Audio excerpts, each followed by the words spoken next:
গাড়োয়ালে ফেরার পথে এত রটোডেনড্রন দেখে কি করব ঠিক বুঝে উঠতে পারছিলাম না। তবে পাহাড়ের বাঁকে পাথুরের সেই পথ কিন্তু ট্রেকের আমেজকে বাড়িয়ে দিয়েছিল। তাই হয়তো গাড়োয়ালে ফিরে আসতে খুব একটা সময় লাগেনি আমাদের।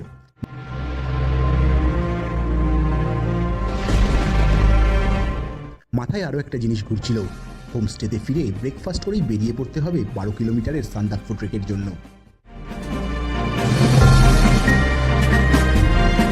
আবার আমরা ফিরে এলাম গাড়োয়ালে ভাঞ্জানে। এবার আমরা রেস্ট নিয়ে যাব সান্দাকফুর উদ্দেশ্যে। তবে সিনতাফু যে ট্রেক করলাম সেখানটায় এভারেস্ট, কাঞ্চনজঙ্ঘা কোনো আইসপিকি দেখতে পাইনি মেঘের জন্য, কিন্তু যে জিনিসটা দেখলাম রডোডেনড্রন আমার পিছনে দেখা যাচ্ছে।